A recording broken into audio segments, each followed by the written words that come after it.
Alright, Chats with Eric. Today we're going to be talking about what to do if you start to feel overwhelmed at college. So I want to start off by saying that everyone's going to get overwhelmed at college. It's a very challenging and difficult experience for everybody. You're always going to run into a period of time when you've got a lot of coursework coming at you and it might be very difficult. So it's completely normal to feel overwhelmed, and everyone will go through this. So one reason you might get overwhelmed at college is that you just have a lot of classwork due all coming up at the same time. You might have a bunch of assignments and quizzes all due in 1 week. And things really start to stack on top of each other. It can really start getting in your head. Well, the first thing is always put time for yourself into a day. Always schedule a little bit of nice relaxation time for yourself, even if you have a really busy day. It's important. That helps you just kind of recharge and not just get bogged down in the work. Another thing I would say is make a list of every assignment you have to do. That way, when you get done with something on your list, just check that thing right off. And that way it kind of helps you just have something to look at and see that you're making progress and see what you have left. It helps you kind of stay organized and have a feeling of accomplishment whenever you get it done. And when you finish up one of those assignments, don't just jump right into the next one. Take a little bit of time for you. Take breaks in between your assignments. Doesn't matter what you do. You could take a nap,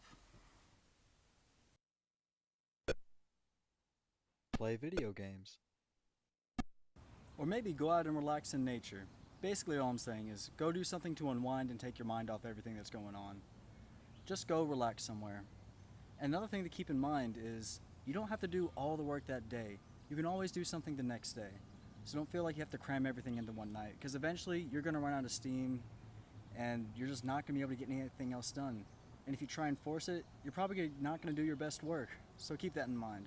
Also, maybe just don't do it at all. Not all assignments are worth the same amount of points. So, if necessary, you don't have to turn in that assignment. If there's something that's worth more points, do that first. If you can't get it all done, you can't get it all done. It happens to everybody. So just remember, try to do everything, but if you can't, it's okay. You can still recover that grade. Another big cause of stress that can start to really get in your head is when you don't understand the coursework that's being taught to you. Now, this has happened to me a lot. I've taken some really hard classes, and I honestly rarely ever get the work right the first time. And so just take a deep breath and relax. It's normal. There's hard material being taught in college, and you're not going to get it all the first time. The first thing I would do when I run into a block where I don't know what's going on is get on YouTube, and I will type in my subject, and normally I can find a really helpful video to teach me what's going on. I know in differential equations, I relied really heavily on people on YouTube to help teach me the content. And I wound up getting a B in that class, so YouTube doesn't do too bad. So look up a topic if you don't understand it. It can really help you. A good habit to get into is start making friends in your classes. They don't have to be good friends, but just get their numbers. That way, if you have trouble with a problem or even the material, you can shoot them a text, be like, hey, I can't figure out number 2, or hey, I really didn't understand what we were taught today. Did you get it? I rely on that a lot. I will always have 1 or 2 people in the class that I'll give my number to, and we'll always exchange answers or just ideas if we don't know what's really going on. And that's helped me through a lot of classes, just by communicating with my classmates, because normally if I don't get it, someone else will, and if they don't, maybe I did. It's helpful. It's a good habit to get into. Also, go to your professor's office hours. It might seem scary or weird or intimidating or something to go to a professor's office, but check your syllabus whenever you get it at the beginning of the year. You'll be given a syllabus, and on the syllabus, it'll say your professor's office hours. Just look at those, go in with a question, and normally they'll help you right there on the spot. They can try to explain it better, and hopefully that'll answer any questions you have. So, check YouTube videos, ask your friends, and ask your professors, and between that, you should be able to figure out what's going on. Also, if you can't figure out the work and you can't get into contact with any of your friends, or if they don't know what's going on, if you can't find a YouTube video and it's not during office hours, relax. Don't wear yourself out trying to figure it out, all in one day. If you can't figure it out that day, you can't figure it out.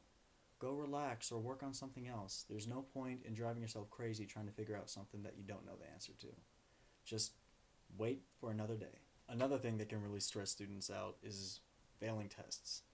So let's say you failed a test, and I'm just not talking a regular failed, I'm talking all the way bombed this test. A lot of times students will panic and be like, oh, there's nothing I can do. It's over, I've already failed it. Relax. When I took Calculus 3, my first 2 test grades were a 23 and a 47. and I managed to still pass that course. I only got a C, but I still was able to pass and move on to the next step in my math classes. So don't worry, you can always recover your grade. Just because you fail 1 or 2 tests doesn't mean the whole course is just out the window and done. Again, check your syllabus, and your teacher will always put down their grading scale.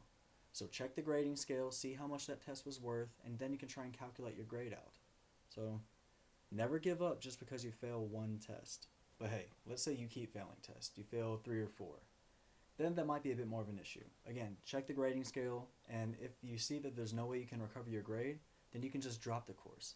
And if you don't know what that is, it basically means you remove the course from your schedule.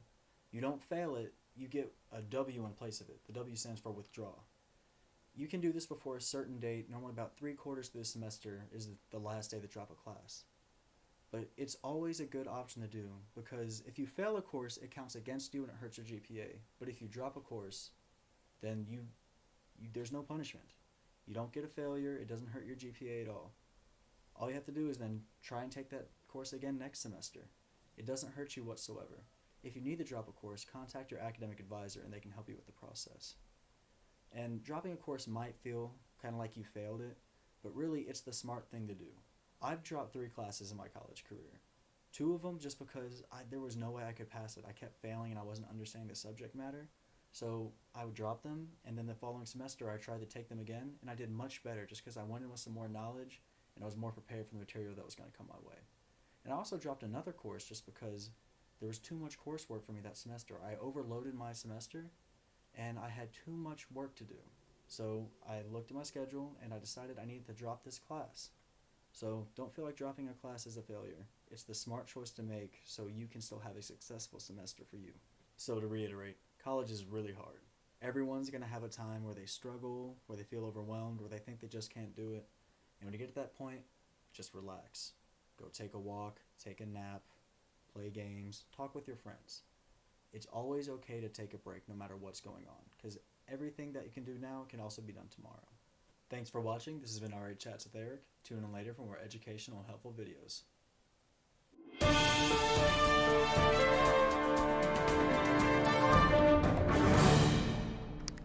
This has been a Teacup production.